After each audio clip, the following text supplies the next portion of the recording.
Hi, this is Michael Buffer, and welcome to the BoxHard Podcast. Hello, everyone. This is Mikey Garcia. Yo, it's your boy, the odd guy himself, Malik King Scott. Hi, I'm Charlie Edwards. This is Fast Eddie Chambers, and you're listening to the BoxHard Podcast with my main man, Joey Coastman. Hello everybody and welcome to episode 156 of the BoxHard Podcast. I'm your host, Mr. Joey Coastman. I'm joined by the elusive, the infamous Mr. Ayaz Sumra. Ayaz, how you doing? I'm good, Joey. Yourself? Very good, my friend. Very good. Let's dive straight into the review part of the show. We're going to start at a place actually called The Hangar, which is usually a place where a aeroplane would hang out kind of thing, but no, not this one. It was in Costa Mesa in California, USA. Couple fights to mention. No, just the one. It actually took place last Thursday, the 4th of October. One fight that kind of went under the radar. Oscar Negrete, 18-1. He took on a prospect called Joshua Franco, 14-1. It ended up being a split draw over 10 rounds. This one was for the NABF bantamweight title. Joshua Franco, a product of the Garcia boxing gym, the Robert Garcia boxing gym, I should say. But yeah, Joshua Franco, a real stiff test for him here, and a lot of people felt that he actually should have got the verdict. So yeah, very close fight that one. A split draw over 10 rounds. Joshua Franco 14-1 with one draw. Oscar Negrete 18-1 with one draw. A rematch would be quite nice. Moving over now though to the Titanic Exhibition Centre in Belfast, Northern Ireland, United Kingdom. Couple fights to mention over here. We had Stephen Ward picked up win number 9, his record 9-0. It was a disqualification in the 9th round. His opponent Rolando Paredes was disqualified for repeated headbutts. Tyrone McCulloch moved to 12-0. He also picked up the vacant WBO European Super Bantamweight title. He took the O of Josh Kennedy unanimously over 10 rounds. Two guys there, both 11-0 going in. I like the way that MTK have been matching their guys lately. And also the top of the bill here, Marco McCulloch 20-4. He fought for the vacant IBO International Super-Featherweight title against Rudy Encarnacion. Now, Encarnacion was given a count in the 8th round after touching down, and McCulloch actually went down himself in the 9th round, a right hand I believe it was. So a unanimous decision after 10 rounds there for Marco McCulloch. Certainly a real stiff test for him, and he denied Encarnacion of picking up his 40th win there. So Marco McCulloch now 21-4. Moving over now to the Metrodome in Barnsley, Yorkshire, United Kingdom. A little shout out here to Robbie Barrett, the former British champion. He moved to 17-3 with one draw. He also picked up the vacant IBF European lightweight title. Not a bad strap to pick up there. He defeated Matty Fagan over 10 rounds unanimously. Fagan was also down in the 8th round. His record now 12-4. Moving over now to the Sao Leo Lengrange. I'm not quite sure that is how you say it, seeing as this venue is in France. But we have Vincent Legrand. This was a guy that was set to take on Andrew Selby once upon a time for the EBU title. I'm not quite sure what happened there. I believe Andrew Selby will be back in the ring in a couple weeks' time. But Vincent Legrand moved to 28-0, a first round KO against a guy called Kvicha Gigulashvili. That is a name there. His record now 18-30, very much overmatched. Moving over now to the Gasmart Stadium in Tijuana, Mexico. One fight to mention here, really. Former world champion Luis Neri, he picked up win number 27. His record now 27-0. It was for the vacant WBC Silver Bantamweight title. He TKO'd Jason Canoy, who's now 27-9 with two draws. Canoy was down in the first round and the third round, so a TKO in round 3 there for Luis Neri. Moving over now to the Impact Arena in Phuket, Thailand. Wisaksel Wangek, he moved to 47 wins. He's got 4 losses and 1 draw. This one was a defense of his WBC World Super Flyweight title. He beat unanimously over 12 rounds Iran Diaz. His record now 14-3 with 3 draws. Like I say, on paper it would seem he was very overmatched there, but he did survive and go the entire distance without touching down, so credit to Iran Diaz. Moving over now, though, to the Leicester Arena in Leicester, United Kingdom. This fight card was actually the one that I was looking forward to most, I believe. Last week, I was really, really excited for this card here.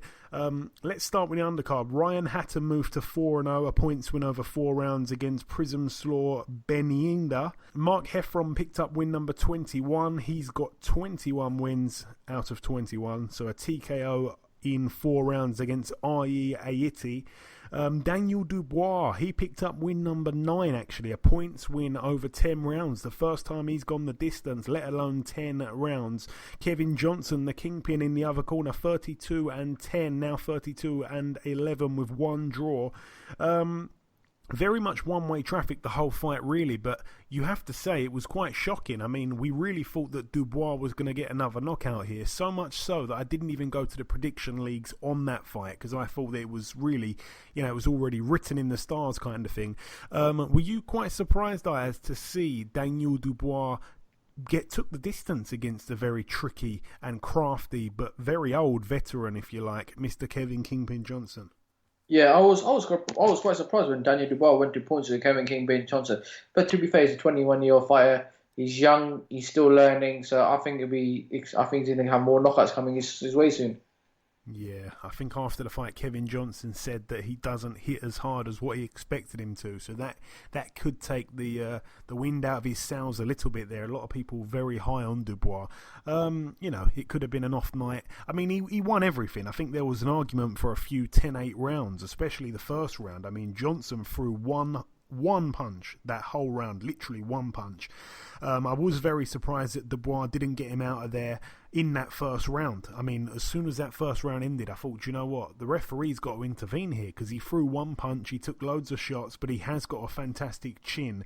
The next couple of rounds, I felt that Johnson still wasn't really throwing much. He obviously, like I say, he's got that great chin, he's got a good defence as well, but he was just getting battered by Dubois, and I really couldn't believe how much punishment he was taking, and he didn't really look wobbly or anything at any point, really. Dubois was made to think a little bit in there, I guess, and yeah, it was a good learning fight for him. In the 6th round, Johnson did land 1 or 2 good shots himself. In the 7th round, Johnson pretty much did the same there. I felt that the lead left hook was working for Dubois anytime he threw it. But yeah, it was quite a poor fight, really. I don't know who to blame for that, really. I'm not sure if Dubois was just... I don't know. You can't really blame Dubois because he was trying. He was really trying. He threw millions of shots. And Johnson, I think he's too old to kind of keep up with the pace of these young guys. So you can't really blame him for being on the defensive. Maybe a little bit too defensive. But both men did what they had to do. And the fight ended up going the full 10 rounds. So a little bit lackluster in terms of expectations. And it kind of set off a chain effect, a domino effect, if you like, of fights going the distance. I mean, that one went the distance. I think it was 3 or 4 fights in a row on that BT card that went the distance, but that's the first one out of the way. Moving up the bill once again, we had Nicola Adams. She went the distance against Isabel Milan. Her record now 5-0. She's the new interim WBO World Female Flyweight Champion. Isabel Milan, former world title challenger, 22-5 with 1 draw now. To be honest, she put up quite a good fight, the girl. She was overmatched, obviously. I mean, Nicola Adams is brilliant, but the girl actually did come and give it a go, and she had what looked like quite decent power in her hands, and she just went for it. So all credit to her, but it just wasn't good enough on the night, and I felt that Nicola Adams won it quite clearly in my eyes. Also, we had Sam Bowen. He was the only guy that fought on the entire televised bill that got a knockout. It was a 4th round KO. Sam Bowen now 14-0. This one was for the vacant WBO Intercontinental Super-Featherweight title. The belt was only on the line for Bowen because his opponent weighed in just above the limit. I think it was just like half a pound over, but that didn't matter at all. He wasn't ever going to win the fight, I don't feel. And the other guy's name, Horatio Cabral, he picked up another loss here, really. Like I say, he got KO'd in the 4th round. His record now 21-3.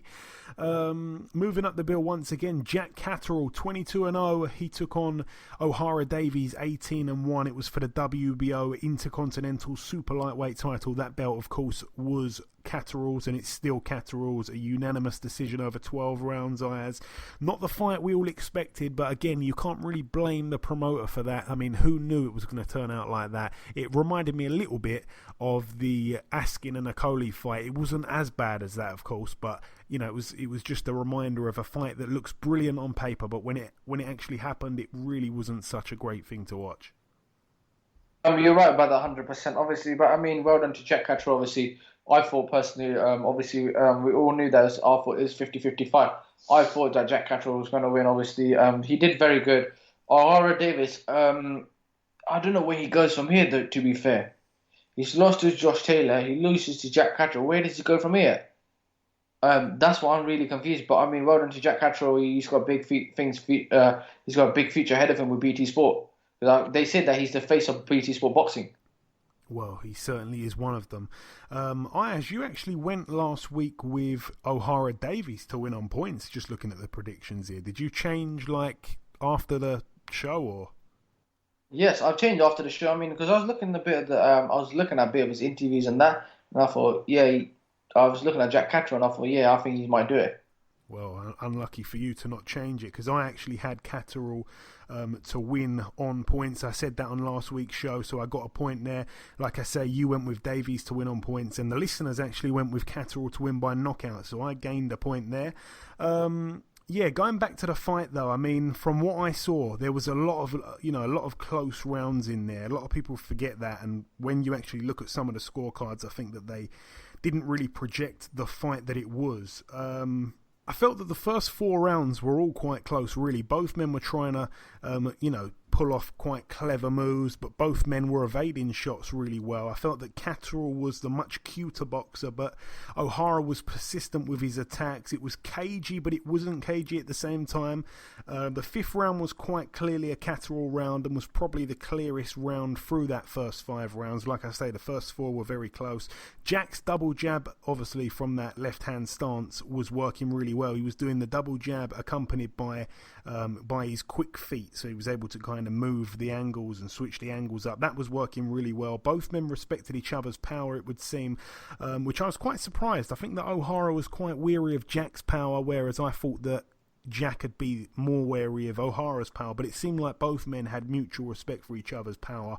Lots of standing on the other man's feet, we saw that a lot. O'Hara, I didn't really let the backhand go enough. I think that we can all say that after the fight, but I saw that during the fight. I thought he really does need to let that right hand go, especially as that was his danger shot.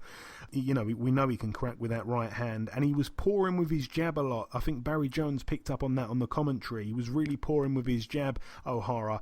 Like I say, lots and lots of close rounds. I think a major part of the fight was spent with both men just jabbing, and Catterall was happy, I felt, to have a battle of the jabs with O'Hara, because we all kind of know that Catterall is the superior boxer, so for him to just sit there jabbing with O'Hara, it's pretty much his game. I mean, there's only one winner when it comes down to that, even though O'Hara's got, a bit of a crazy reach on him.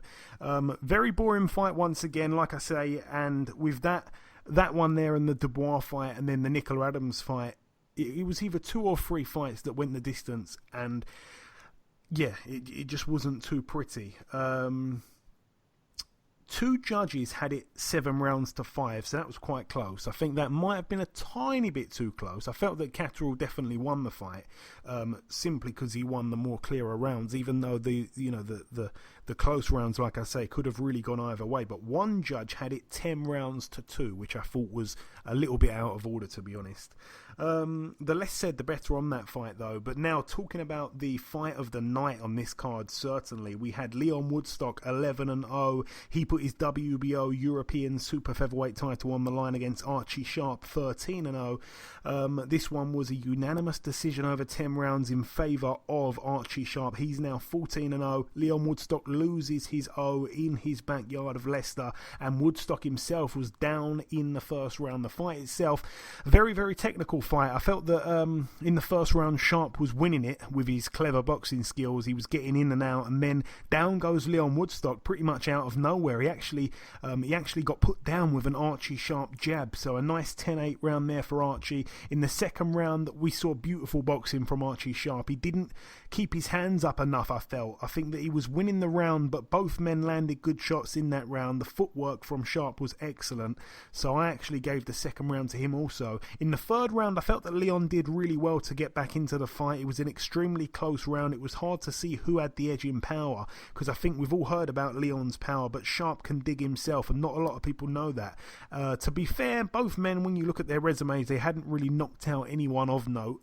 I've said this for a long time. I've said to anyone that will listen to me, Archie Sharp is a quality fighter. The first time I ever see him fight, I think it was on a Thursday night in York Hall, and he was on the undercard of an untelevised bill.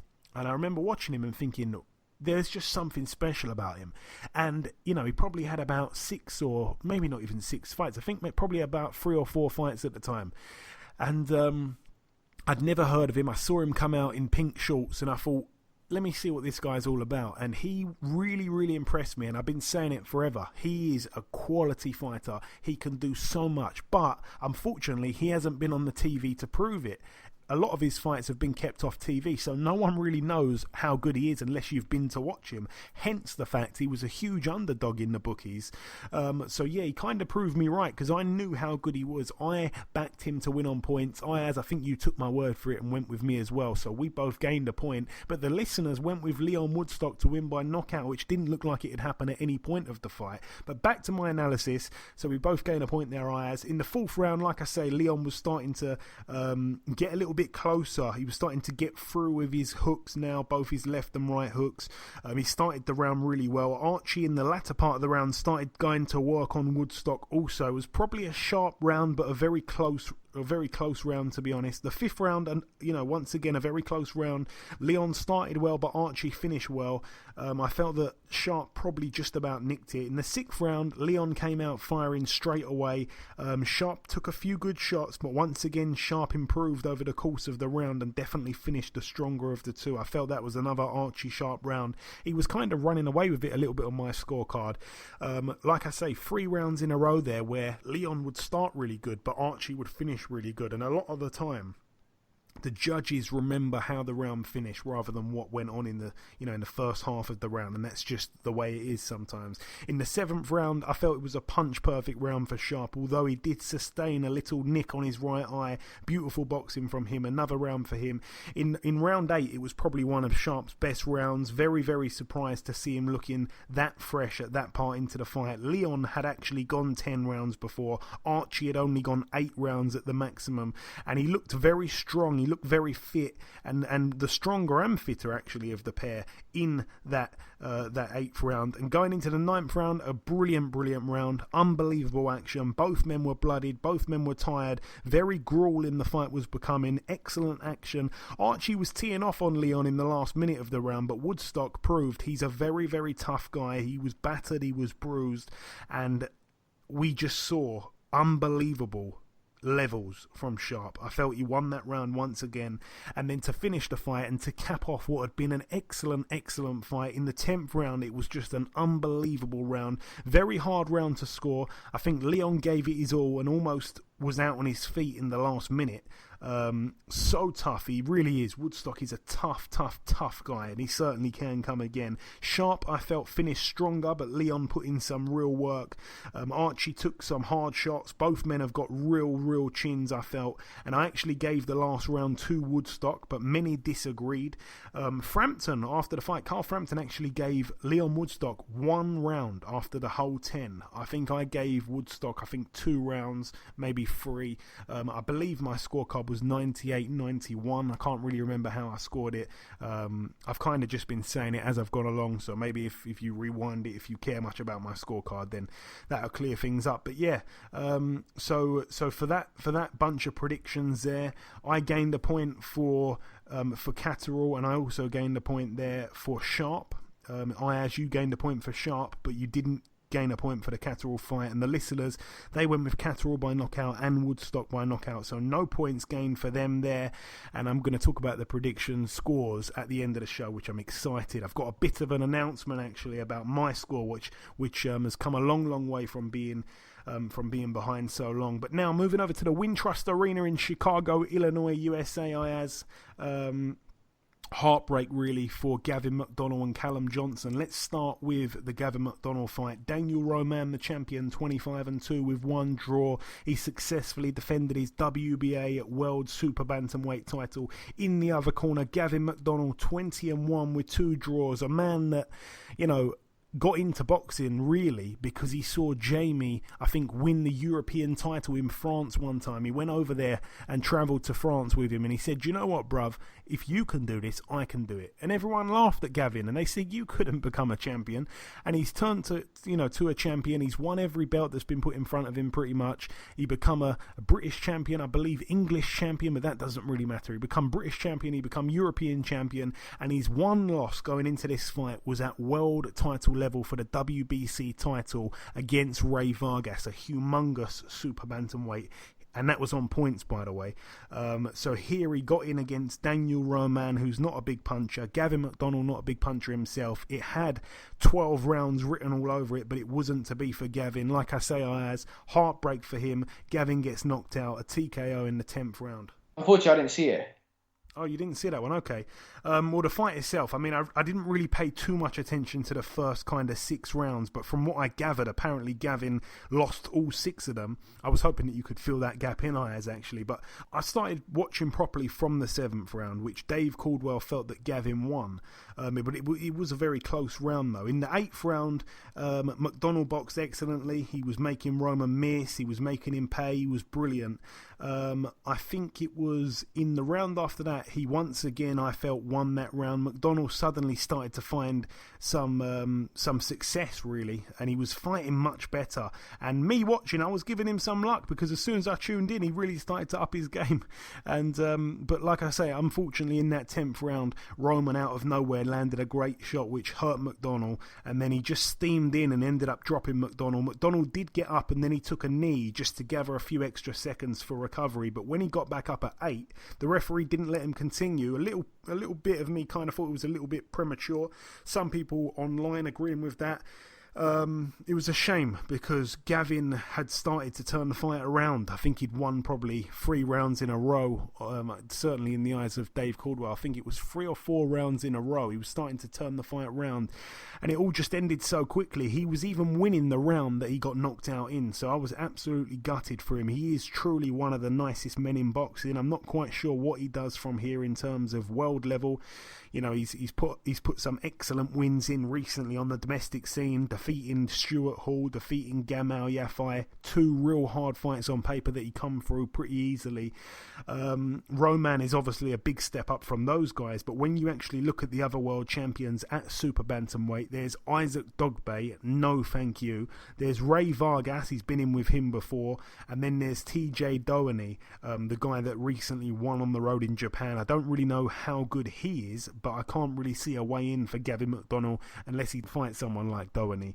So it's a very bad place for Gavin McDonnell. Like I say, he's won the European title. I think he really just wants to become a world champion. So not quite sure where he goes. It's a very tough division at the moment to pick up a world title.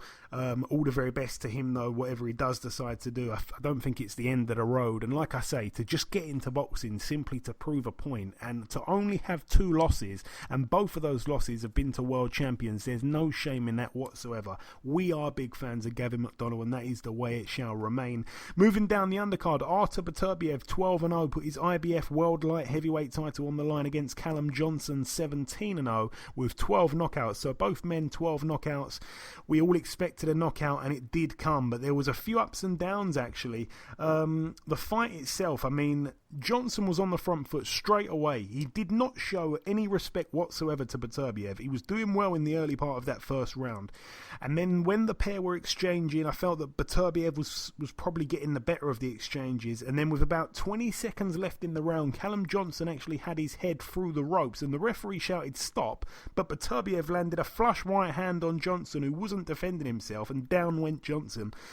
A bit unfair, to be honest, but obviously the old rule is protect yourself at all times, but a harsh way to lose a 10-8 round. But let's be honest, no one really saw that fight go in the distance, but it was just a shame that he had to take a big shot like that in the very first round.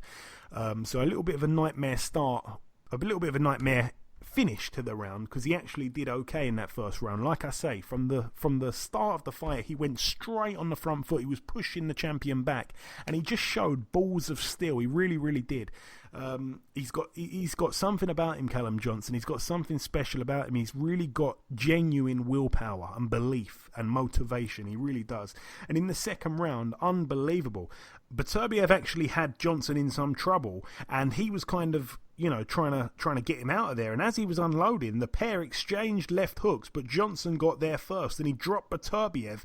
Unbelievable. Beterbiev, when he got back up, he was visibly shaken. He recovered very quickly, but momentarily he looked all over the place. His legs were all like jelly, and it was a 10-8 round the other way. So that was incredible. Johnson didn't jump on him, though, and in the aftermath, a lot of people saying he should have, and of course it's easy to say that, but I think he was being patient, and he wasn't trying to rush his work at that point.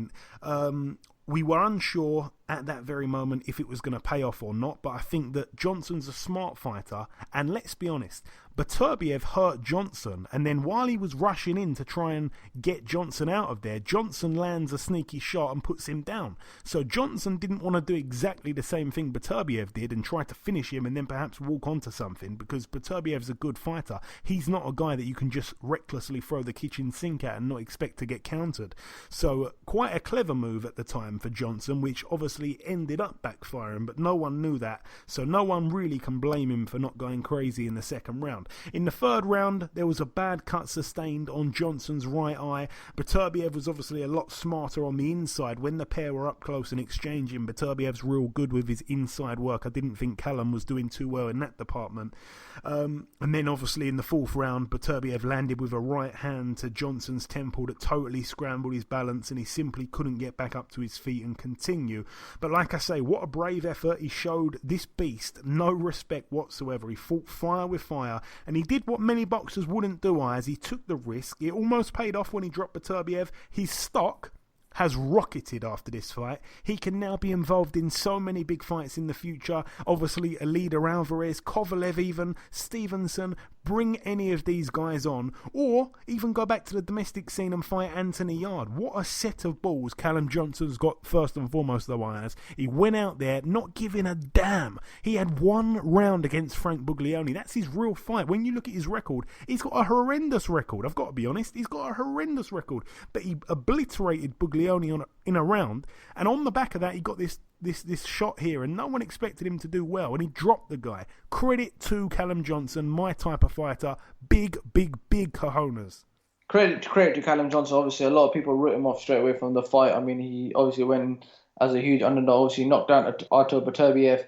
I mean, well done to him. He's done himself proud. Obviously, I think he's got some big future. I think in the future, he's got some big fights ahead of him. Yeah, well said.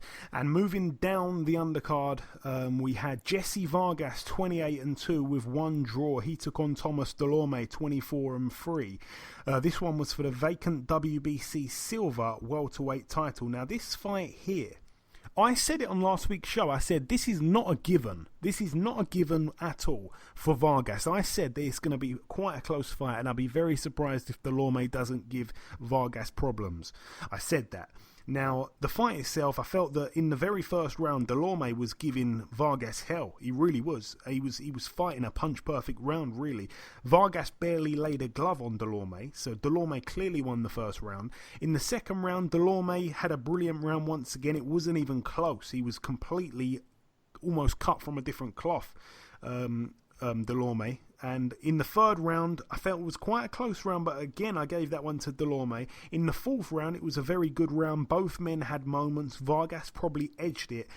And then it kind of just started to slip after those 4 rounds there. For the next few rounds, Vargas did warm into the fight. I stopped scoring it, though there seemed to be a lot of close rounds. Vargas can get quite rugged, and Delorme isn't really that kind of fighter. When things did get rugged, Vargas would out-tough Delorme. Vargas did drop Delorme in the 10th round with a right hand as Delorme was coming in with his own. Delorme just dropped to his knees, really, and got back up without looking too troubled. But a big 10-8 round, though, you'd feel for Vargas. Then, as the fight went on, it seemed to be slipping away even more from Delorme, who started so well. And then in the 12th round, Delorme landed a right hand to Vargas's chin, to which Vargas fell for a second onto his backside. and he got back up. But I've written right here, could that be a big point in the fight? There was 10 seconds left in the round. It was a little bit kind of like a flush knockdown. He was not hurt at all. He got straight back up. He looked really angry with himself. And then that was a 10-8 round for Delorme. So that 10-8 round kind of wiped out the knockdown that Jesse Vargas got earlier on. So it really was a 10-8 round for Vargas, a 10-8 round for Delorme, and then it leaves 10 other rounds which were up for grabs kind of thing. And then ultimately that 10-8 round in the very last round where Delorme dropped Vargas with a bit of a silly shot. Not a silly shot, it was a good shot, but Vargas shouldn't have really gone down from it. But that 10-8 round cost Vargas the fight. It ended up being a draw, like I say. So yeah, I'm not quite sure. I mean, Vargas, that's 2 draws in a row now, Adrian Broner and Thomas Delorme. But like I say, I knew it was going to be quite a close fight. I knew that the matchmaking was quite brave and bold. When I saw that, I thought, you know what? I don't know who Eddie Hearn's got making these fights, but that's not a great fight. He's not going to shine from that fight there. He's not going to stop Delorme. We went to the predictions on it, as I mentioned that there. The predictions, I went with Vargas on points, so did the listeners, so did you, Ayaz, but of course we all got it wrong. It ended up being a draw. Moving down the undercard once again, a shout out to Jessica McCaskill, former opponent of Katie Taylor. She went into this bout with a record of 5-2. She took on the champion Erica Farias, who had a record of 26-2. She was the WBC World Female Super Lightweight Champion. McCaskill had to move up in weight with a few days' notice. She got in there and won the belt unanimously over 10 2-minute rounds. Big up to Jessica McCaskill, now 6-2, a world champion, not just any world champion, a WBC world champion. Incredible.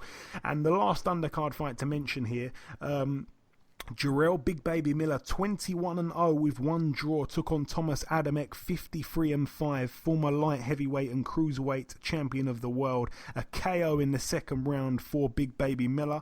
I mean, this fight here, I mean, it was to be expected. We all thought that it would be quite an easy win for Big Baby. One little fact before I get into this fight here. Adamek, once in his career when he was a light heavyweight, he weighed in at 174 pounds. Big Baby Miller's weight for this fight here, the day before the fight, he was 317 pounds. So if he was 31 pounds more, if he weighed 31 pounds more, which you wouldn't write off him putting that on in between this fight and the next one. If he weighed 31 pounds more, he'd have weighed the same as 2 Thomas Adameks. That is incredible. But yeah, Miller, was just walking his man down. It was only a matter of time, like I say. Adamek took a few big shots in the first round. In the second round, he ducked into a right uppercut and it staggered him. And then Miller just let his hands go, but only landed really one of his shots, and it was another right uppercut. So 2 clean uppercuts there in a matter of seconds. Adamek took a knee and he didn't get back up. I don't think he fancied it really. An easy win for Miller. Him against Chisora or him against Dillian White would be a good fight. But yeah, that's really it for that one there. Moving over now to the final bill. This one was a World Boxing Super Series card that took place in the arena in Kanagawa, Japan. We had Kirill Relic, 22-2. He put his WBA World Super Lightweight title on the line against Edward Troyanovsky, 27-1. That one loss coming to Julius Indongo. Both men can punch, so I expected this one to end inside the distance, but no, it wasn't to be. A unanimous decision over 12 rounds in favour of Kirill Relic. Ken Shiro defended his WBC World Light Flyweight title. His record now 14-0. A TKO in 7 rounds against Milan Melindo. His record now 37-4. And this one was quite shocking. Naoya Inoue, 16-0, now 17-0. The man that stopped Jamie McDonnell in the first round. He put his WBA World Bantamweight title on the line against former world champion Juan Carlos Payano, 20-1. A first round knockout from Naoya Inoue. Unbelievable. It was a 1-2 down the pipe and it was over in 70 seconds of the first round. Inoue is certainly one to watch. Not even one to watch, he's one to worship. This guy is the real deal. Oh my God, they love him in Japan. We love him over here on this show. But that really wraps up the review part of the show. There was a lot to go over. I know. It's now time to welcome our very first guest. Ladies and gentlemen, please welcome the 2012 Olympian and former WBO World Title Challenger. It's, of course, Mr. Michael Hunter. Michael, welcome to the show. Yeah, thank you for having me back.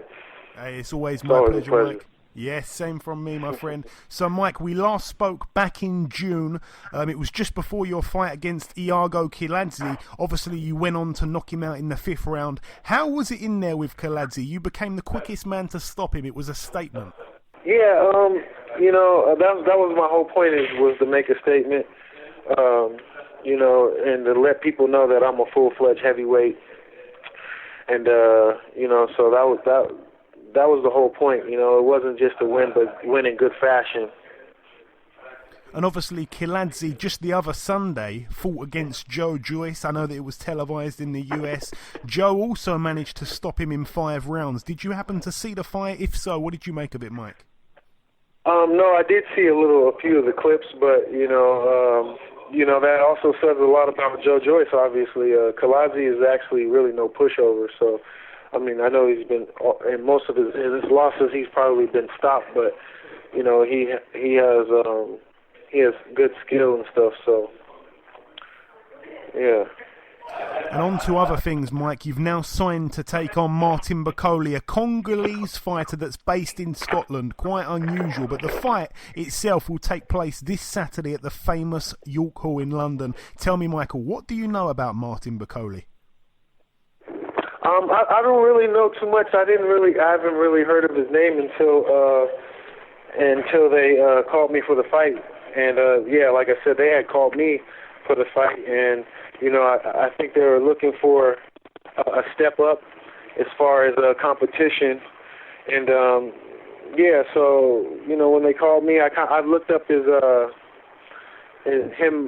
on YouTube, and I seen him hit the mitts, and seen him working with his trainer. I didn't really get to pick out his fights, but once I seen that, I seen his movement and stuff like that. And, I did look at his record and who he fought, so that's all I needed to know. And this fight, in my opinion, Mike, is a little bit of a strange one. Obviously, you've both got a lot to lose. From his point of view, he doesn't want to be able to lose to a guy that can make cruiserweight, but he's actually chose to fight you, of all people, which is a very, very tough risk for those that know you. And from your point of view, you can't really afford to lose to a guy that's 11-0. Obviously, the other loss came to Usyk, no shame in that, but your record on paper wouldn't look too great with another loss. And I wouldn't dare ask about money or anything like that, but I wouldn't imagine that you're being paid life-changing money here. So my question is, why did you take this fight? Yeah, that's you got a good point right there. I'm a fighter. If anything, I would like to stay busy. I feel like I'm the best in the world, and I can compete with the best in the world. So. I just want to fight and keep busy. So when they offered me the fight, and usually I'm from America, so we don't really have to go out of the country and come to somebody else's hometown. But I just thought that it would do pretty good for my career to fight over here in London, and I fought here for the Olympics, so just to get my name back out here. And like I said, I'm a fighter. That's what I do. Before, I fought 150 times for free. So, it makes no difference to me. Now, I know that you've touched down now in the UK. I'm speaking to you from your hotel. When did you get here, Mike? And how was the flight here? What's the hospitality been like since you've arrived here once again? Yeah, I've been here for about 3 days now. The whole time I'm probably going to have about a week and a half prior to the fight, and I feel like I've adjusted well. It's always a little difficult when traveling to another country, just for the climate change and the time change and getting your circadian rhythm right. But everything is going smoothly, and I'm actually really ready. I wish the fight was tomorrow. So. That's a good. That is a good thing. Just to clarify, this interview's taking place on Monday of fight week. Now, like you say, Mike, you're going to be travelling here for the first time as a professional, but due to the fact that you boxed all over the world as an amateur, I'm guessing it's something that's not really out of your comfort zone to come over here and fight Martin. No. Like you said, I fought all over the world. I've been here about 4 or 5 times as an amateur, and so now this is my. I've been here quite a few times as a pro, but not to compete. But so this is nothing new to me. I actually enjoy traveling and getting to see different styles and different cultures and stuff like that. So. And I'm just ready to compete and get that strap. And I want to read you a quote that Billy Nelson, obviously Martin Bakole's trainer and manager, said on Twitter. He said, "When Martin Bakole lands on Hunter's chin, he's going to feel every pound of difference between a cruiserweight and a big heavyweight." Now, aside from that one tweet, Billy Nelson has said on several occasions that his man will stop you on October the 13th. What is your response to this? A laughter. I see people are confused about me fighting cruiserweight. Most of my fights are at heavyweight, so yeah, I was always considered a small heavyweight, but so was Ali, So, you gotta be able to hit me before it hurts, So, I think that's where he's gonna have a hard time with is landing something on my chin. So, that's what I would have to say to that one. And 2 fights I just want to get your opinion on real quick. Alexander Usyk, your former opponent, takes on Tony Bellew November the 10th. I wanted to get your opinion on that. And also, obviously, a man that you fought in the amateurs, Tyson Fury and Deontay Wilder, December the 1st. Who wins both of those fights and how, in your opinion? Everybody that you named right there is a phenomenal athlete and a phenomenal fighter, They've all had tremendous experience, and they're all at the top of their game at this point. It's very hard to say who's going to win, that night because there's so many different aspects that come into play during the fight. So, but if I had to say for the Bellew and Usyk fight, I think Usyk will win by unanimous decision. I don't see him stopping or hurting Tony Bellew. I also don't see Tony Bellew really catching Usyk with any big great shots. Or I mean, if he does, I don't see him stopping him. So I think if he gets up, I mean, if he gets hurt, Usyk, if he gets dropped or something, I think he'll just get up off the floor. I don't see him knocking him out or anything. But so I think he would win by unanimous decision. And for the Tyson Fury, Deontay Wilder, man, that's such a toss-up. Deontay was my stablemate. See, and that's another thing. Deontay, people don't know, but Deontay was basically the cruiserweight as an amateur, and I was the heavyweight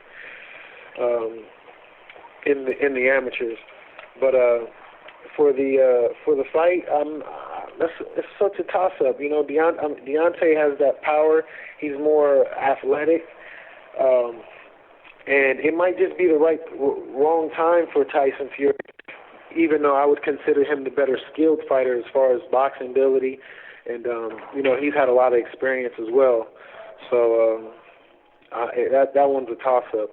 And like I said, it really depends on that day, So you'll find out. We certainly will find out. Fingers crossed. And finally, Mike, what is your message to Martin Bakole or perhaps to Billy Nelson? And I also want to ask you, how do you win come Saturday night? He says he's going to win by knockout. His man believes that. Do you knock him out? Do you beat him on points? You tell me.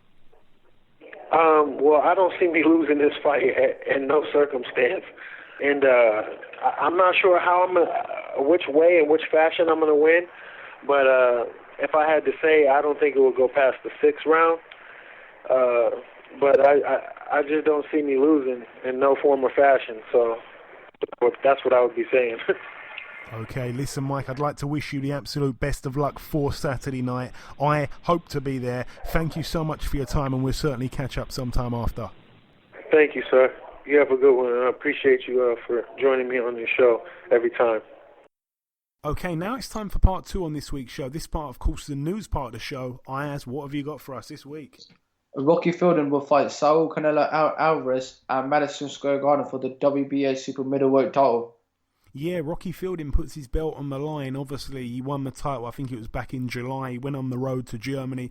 Unbelievable, because he actually took a selfie ringside once, I think, when Canelo was in, I think it was Belfast or something like that, when one of Canelo's fighters on his own promotional team was fighting Carl Frampton. It was the night where Carl Frampton didn't look too good. And Rocky Fielding took a selfie with Canelo. You know, he's a fan of Canelo. And now the fight's on. It's unbelievable. Hopefully we'll be speaking to Jamie Moore at some point before that fight happens. But yeah, very big fight there for Rocky Fielding. Obviously, you'd have to favour Canelo in that fight. But you know, the fact is Canelo started his career very low in terms of the weights, and he's not even really a big middleweight. Even though he's grown into the weight, he's not a big middleweight. And now seeing him in there against Rocky Fielding, who's quite a big super middle, I think that is a very good chance for Rocky Fielding to announce himself on that world stage in terms of the American audience, in terms of the Mexican audience, just in terms of a wider audience, really.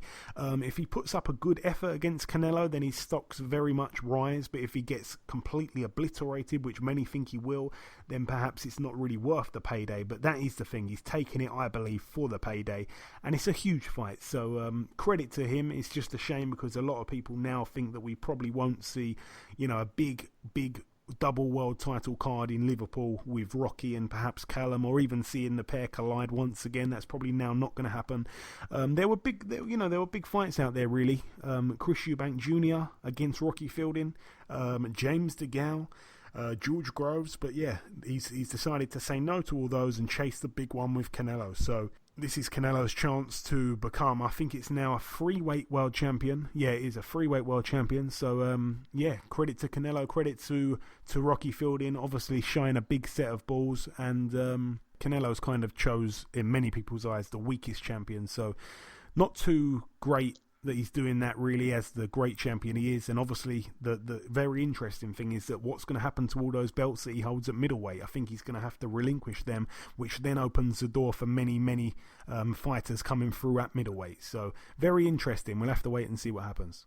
Terms have been agreed for John O'Carroll to face Guillermo Frenois in an IBF final eliminator.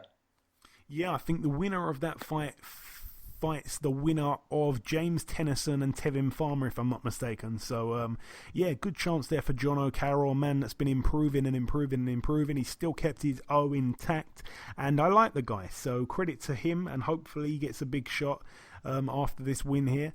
So, yeah, credit to Jono. Joseph Parker will return on December the 15th, but no opponent has been yet to be named. Yeah, Joseph Parker back in the ring December 15th, like you say, Ayaz. No opponent named just yet. You know, he needs a big fight, really. He needs a win. He needs a good win to get back in, you know, in the mouths, actually, of the people who talk about the heavyweight division. He needs to be on the tip of everyone's tongue once again. 2 losses in a row now. Arguably 3, because people thought that he lost the Hughie Fury fight, including me. Then, obviously, the Joshua fight, he lost. We know about that. And then to lose the way he did to Dillian White, many people are going to forget that he nearly had White out of there in that final round. And on paper, you know, he's had 3 questionable fights and he's lost arguably all 3, but certainly 2 of them. So he needs a big fight. I think he should fight Lucas Brown, to be honest, but, you know, that fight probably won't happen. But, yeah, he needs a big name and he needs a big win so that he can get his name up there once again, because he's a good guy and I wish him all the best, man. He's a real good guy. Okay. And finally, the last news is that Billy Joe Saunders has been denied a license to fight in Massachusetts. Yes, which now means that his fight with Demetrius Andrade has been cancelled, but Demetrius Andrade will still be fighting on that day. He takes on the guy that was ranked number 2 in the WBO. So basically, to clear this one up, Billy Joe Saunders, obviously the champion, this was supposed to be a mandatory defence for him. So he was supposed to take on Demetrius Andrade. Demetrius Andrade was number one. And because, obviously, Billy Joe Saunders has... he's took something out of competition / in competition, depends who you want to talk to. So basically, because of that, he's now not going to be able to fight. Massachusetts have not given him the license, and then apparently because of that, the WBO are going to now comply with them, and they're going to strip Billy Joe Saunders. But Billy Joe Saunders, I think, is going to appeal the decision, which means that they're going to have a hearing about that, and for the meantime they're going to let Andrade fight for the interim WBO title. But should Billy Joe Saunders' court case not go his way, which many people don't think it will go his way, it's almost certain to not go his way, then the winner of Andrade and the guy he's taking on gets elevated to the full title. So I hope that's not confusing, but basically the guy that he's taking on is a guy called Walter Calton Dokwo, his name is. I believe he's 17-0 with 16 knockouts, so a puncher there, obviously a fighter from, I think, the Namibia, if I'm not mistaken. So still a decent fight, but it kind of has took the wind out the sails of that fight card, because that was a fight card I was really looking forward to. Saunders Andrade, quality fight, and now that fight won't happen. So turmoil for Billy Joe Saunders and Andrade. I mean, it's quite annoying when you've got to prepare your whole camp for a southpaw, and now he's taking on a guy that he probably doesn't know much about. But very shrewd moves from Eddie Hearn, who actually had the deal signed just in case this were to happen, and it has happened. So credit to Eddie Hearn, smart promoting there, and all the very best to Andrade, obviously a friend of the show. Hopefully he can become the interim WBO world champion and then be elevated to the full champion. Yep, and that's it for the news, Joey.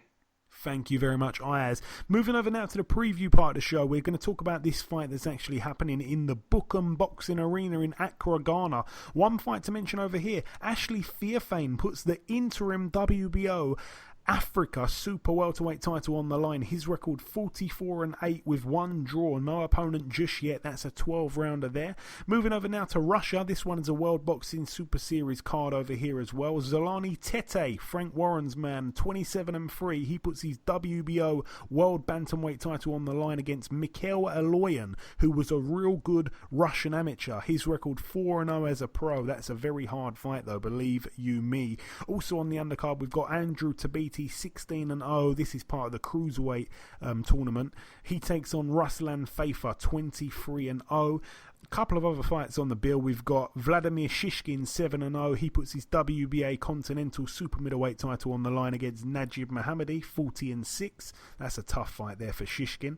Moving over now though to York Hall, Bethnal Green, London. This is going to be Saturday night. I think the undercard is on 5 Spike. So if you've got plans to watch this fight card, then set it up to record 5 Spike for the undercard. Then the main event starts on Channel 5. Let's talk about the bill here. We've got Lee McGregor, 4-0. He fights for the vacant Commonwealth Bantamweight title against Thomas Essomba, 8-4. Chantel Cameron, 7-0, defends her IBO World Female Lightweight title against Dahiana Santana, whose record's 36-9. That's 10 2-minute rounds there. Chris Billum Smith, 6-0. He steps up against Robin Dupree, 13-1. That's a 10-rounder there. Dupree's only loss came to Luke the Duke Watkins. That'd be a good fight. Louis Adolphe, 8-1. A guy that was, around boxing for a while. Then he disappeared for a long time. Then he came back. I think he did a V sign to some of the fans when he got disqualified on the undercard of Jamie Cox and George Groves in the World Boxing Super Series. He's back. He takes on journeyman favourite William Warburton, 26 wins, 142 losses and 10 draws. We also have journeyman Kevin McCauley, 15 wins, 176 losses and 12 draws. He takes on Lenny Fuller, who's only 2-0, and he tell you what, he better be full of some good stuff to win after just having 2 professional fights. That's a 4-round contest there. And the main event here, Martin Ilunga Bakole. His record 11-0. He fights for the vacant IBO Intercontinental Heavyweight title against friend of the show, 14-1, Michael the Bounty Hunter. That's a 10-round contest there. Brilliant fight, that one, Ayaz. Obviously, Martin Bakole, a man that's been talked up as this absolute star. He's been sparring with the likes of Anthony Joshua and various others. He's been handling a lot of guys in sparring, from what I've heard. I think he even did some rounds with Daniel Dubois. How do you see this fight playing out? A heavyweight scrap on Channel 5 that I cannot wait to watch. To be fair, I don't really know much about them, but if I'm going to go with a win, I'm going to go with Michael Hunter. I'm going to go with a knockout. Okay, Michael Hunter by knockout. I'm going to go Michael Hunter on points, but the listeners going with Bakole by knockout here. Very big, actually. 70% going with Bakole by knockout. That's really it for that card there. Obviously, Michael Hunter, a real good boxer, actually. For those that haven't watched him, go check him out. Real good boxer.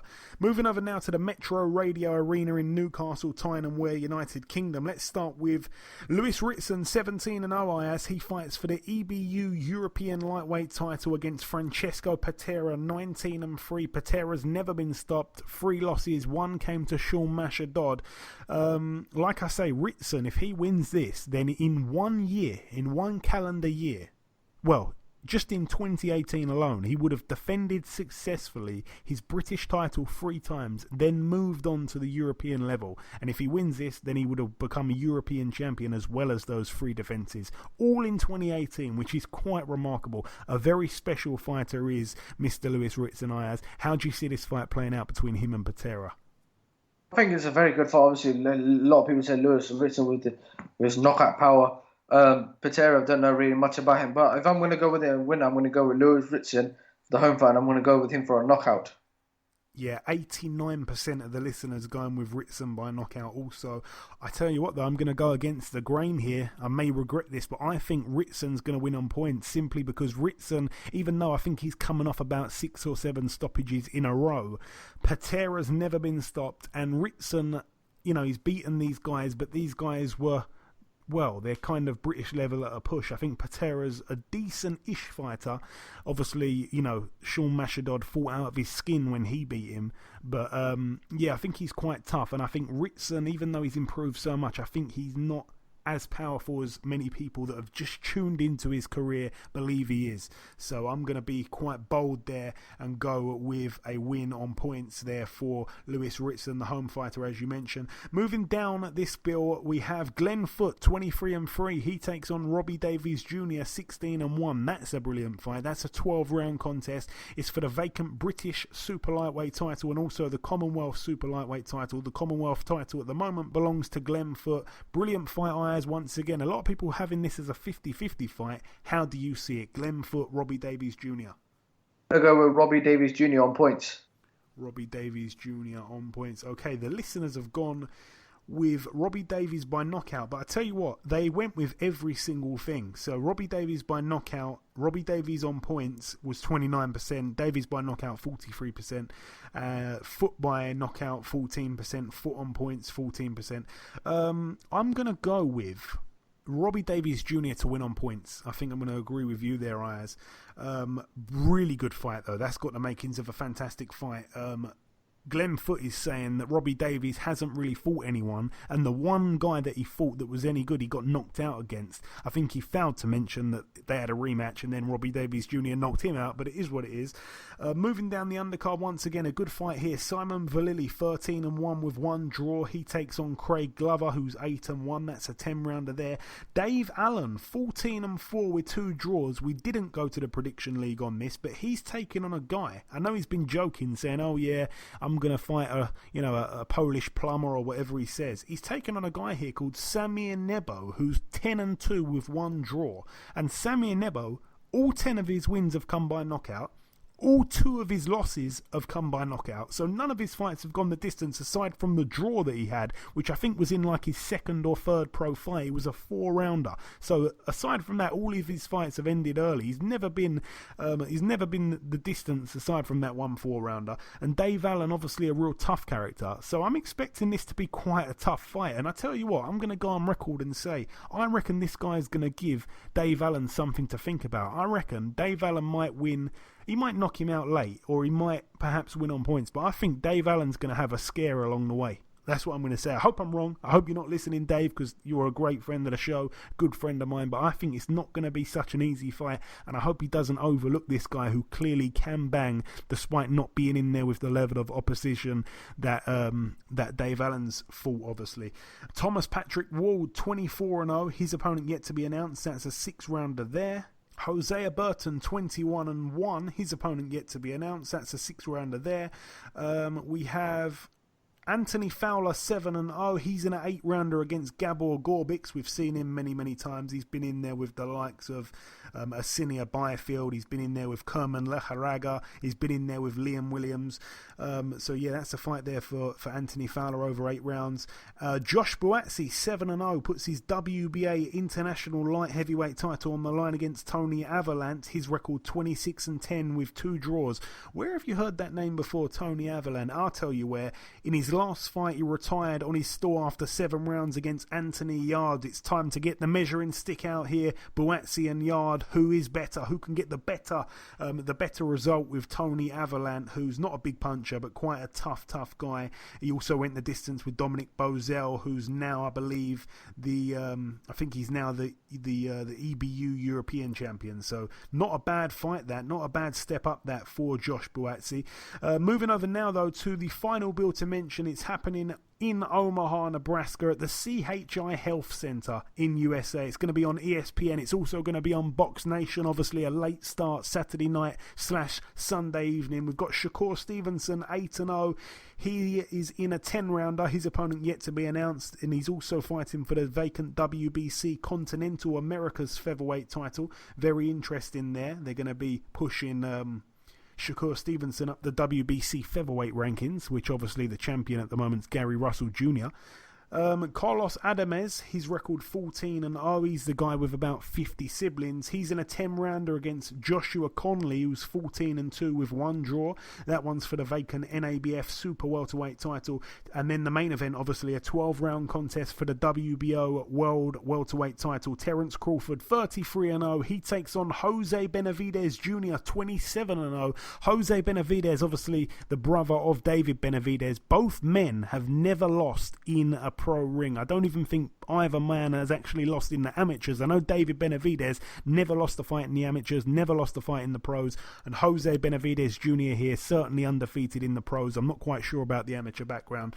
Both men don't know how to lose in a professional ring, Ayaz, but the fact is Crawford's been at that level for a long time now, even though he's now up at 147. You'd have to say there's probably a difference between Crawford's experience and the experience of Benavidez. Obviously, Benavidez hasn't been in there with the names that Crawford has. He hasn't won a legitimate world title, and Benavidez, one thing I should mention, has wanted this Crawford fight for a long time, by the way. He's accused Crawford of ducking him for a long time, and he finally gets his chance here this Saturday. What's going to happen? Who wins and how? Obviously, this is a very good fight.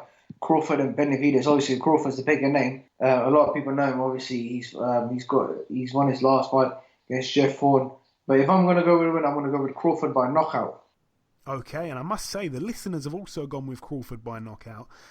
Very, very bold of you both. I'm going to go Terence Crawford on points actually. Which means that I think all 4 of my picks have all been points. I think Crawford wins on points. I think, obviously, this is going to be his second fight at 147. That first fight that he had with Jeff Horner, I think is quite a tough guy. He went 9 rounds with him. But Jose Benavidez Jr. is a very tall guy, 6'2", humongous for the welterweight limit. He's put together a good string of wins himself. He's coming off of 2 knockouts. His last knockout, he took a guy's who was 22-0. He beat him in the first round. He did have a very, very padded record, Frank Rojas, but the way that this guy dealt with him in a round was completely disrespectful.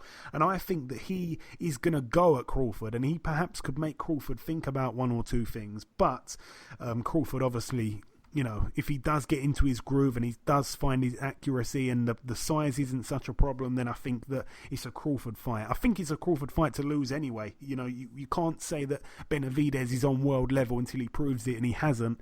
But for me, I think Crawford may have some issues, and I think that if he were to stop this guy, then that's just an unbelievable statement. A very big statement. I really do. I want to see Crawford ultimately take on Errol Spence Jr. So I think he's going to win this fight. I hope he wins this fight, to be honest, so that we get to see that fight down the line, because this would really throw a spanner in the works if Benavidez were to win. But he's very, very confident. He's wanted to fight for a long time. He truly believes that Terence Crawford's been ducking him, and obviously we're going to see how good Benavidez really is. But if he's anything like his older brother in terms of his style, which he is to a certain degree, then it should make for a good fight, even against Terence Crawford, who can nullify any man's attacks that he's been in there with. No man can have it their way with Crawford, but can this man be the first man to do so? He certainly believes so. We'll have to wait and see. A fantastic fight. I'm very, very much looking forward to it. But that's really it for the preview part of the show. We brought you the news, we brought you the review, we brought you guest number one, we brought you the preview in. We're just about to wrap up the show, but there is one last thing to do. That is to welcome our second and final guest. Ladies and gentlemen, please welcome the new WBO European Super-Featherweight champion. It's, of course, Mr. Archie Sharp. Archie, welcome back on the show, my man. Thanks for having me on, mate. Hey, it's always my pleasure. Arch, how does it feel? That's how I'm going to start. How does it feel to become the new WBO European champ? Yeah, mate, I'm over the moon, mate. It still ain't sunk in just yet, but yeah, I'm over the moon. And obviously, people said that your fight kind of saved the show in many ways. Some people were even going as far to say that it could have been fight of the year. I know it can sound like a bit of a silly question, but did you enjoy the fight, Arch? Yeah, mate, you know what? I did enjoy the fight as it goes. I really enjoyed myself up there, to be honest with you. And I was glad to be walking away with a good result. And in the very first round, you were able to drop Lyon with what looked like a jab. Were you shocked when he went down after that shot? Yeah, because like I say, I caught him with a good shot and he went down. I didn't expect it, but do you know what I mean? When do you expect them to go? So no, it was good, mate. Do you know what I mean? It was a good shot, landing straight on the button, and he went down. And many people believed going into the fight that Lyon was the much bigger puncher in there. It didn't really look that way when I saw the fight myself. What was his power like, Arch? Listen, I was told about the man's power. Look, I've trained myself. I mean, I've put myself in good shape. I had good sparring with Ricky Burns, Joe Cordina, Martin Ward, Luke Campbell, Michael Conlon. And they're good fighters and they can throw a shot, do you know what I mean? And not once was I ever in that fight with Lyon did I feel under pressure or I thought his punching was too much. I felt I was in control, even on the ropes when he was throwing shots and working away. There was nothing there that fazed me or thought, do you know what I mean? That there was a punch here that could do any damage. And you also went 10 rounds for the very first time in your career.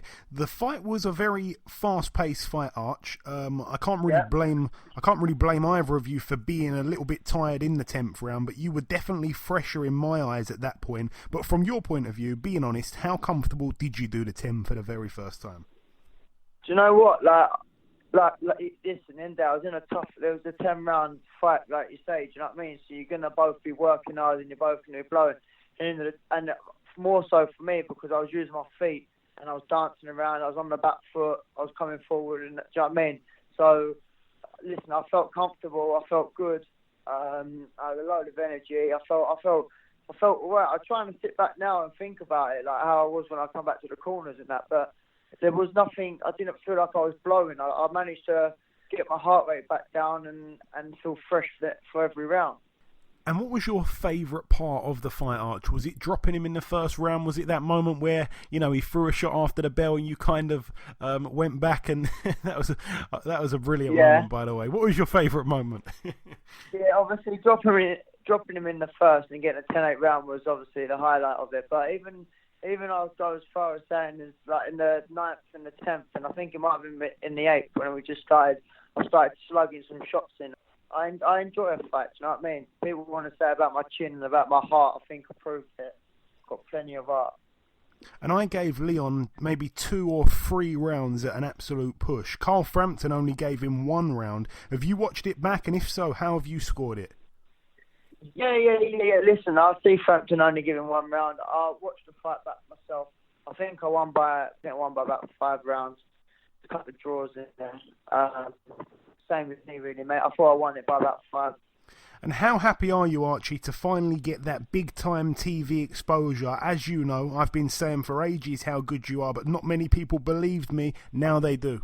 Yeah, exactly. Well, look, like I said to everyone before, I haven't had my time to shine, and that was my time. It couldn't come at a better time. I think we've done an interview the week or two before, and I said to you then, I said, look, my time will come. ESPN, do you know what I mean? Like good TV shot on BT Sport. Basically, do you know what I mean? Basically, main event after Jack and Cattrall and Howard Davis. So, and then I did shine. Do you know what I mean? My time come and I shone. So at the end of the day, it's just a matter of time. And it took me 3 years, but I'm here and I'm here to stay.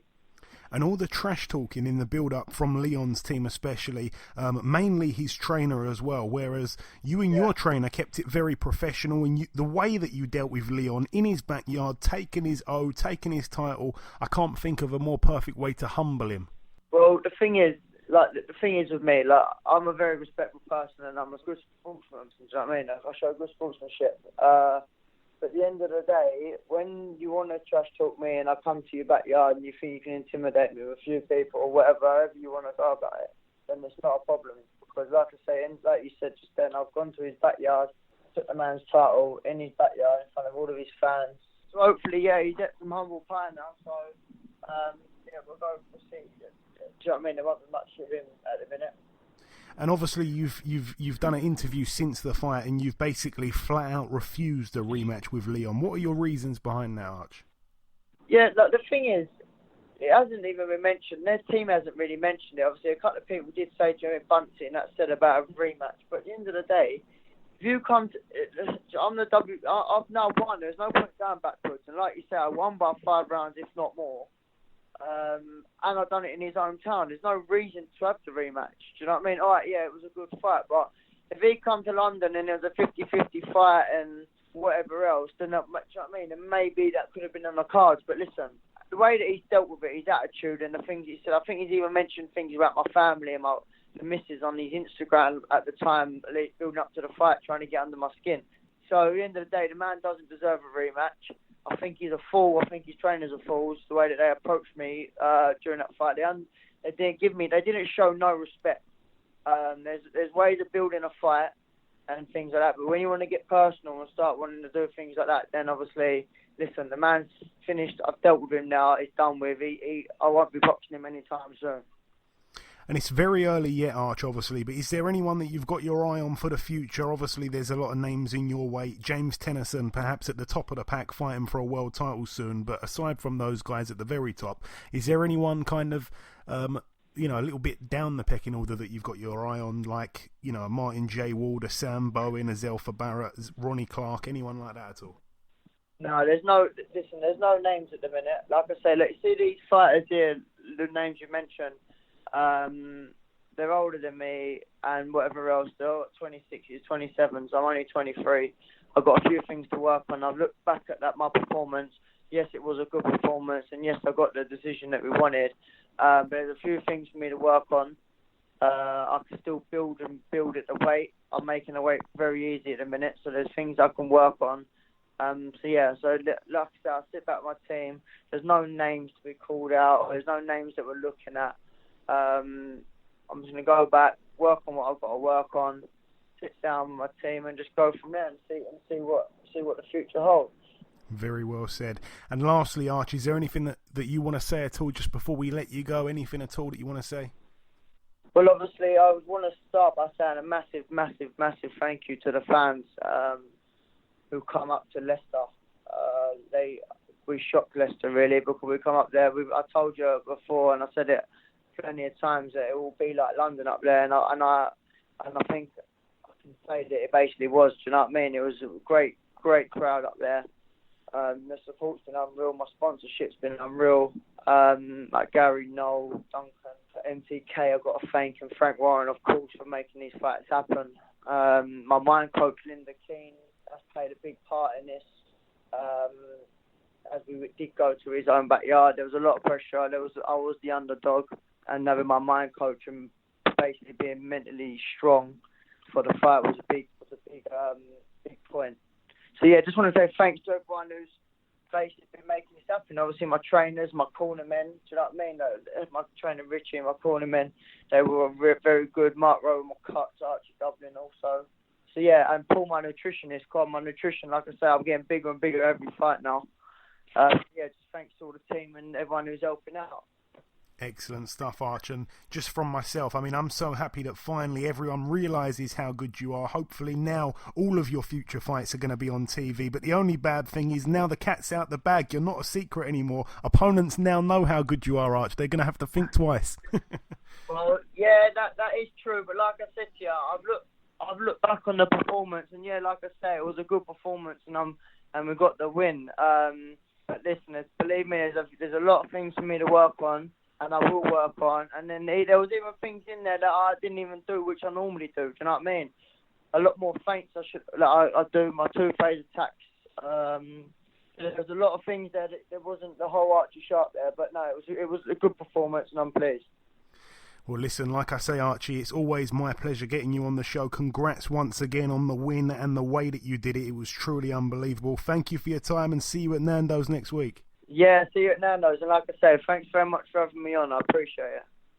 Okay, and this wraps up episode 156 of the BoxHard Podcast. I've been your host, Joey Coastman. Ayaz Sumra has been Ayaz Sumra. A massive thank you to our two guests on this week's show, the new WBO European champion, Mr. Archie Sharp, and the Olympian and former world title challenger, Mr. Michael Hunter. Good luck to him this Saturday. The prediction league has been shuffled around due to our picks last weekend. I got 4 predictions right, so that's 4 points for me. Ayaz got 3 right, and you, the listeners, got 2 right. That now means that Ayaz is at the back in terms of how the league is. He's on 61 points, and I've come from behind like Diego Corrales. I'm now joint in first place with you, the listeners. We're both on 62 points. It is close. There's another 4 points up for grabs this weekend. Best of luck, people, with that. Enjoy your weekends. Thank you all for listening, and we shall see you all next week.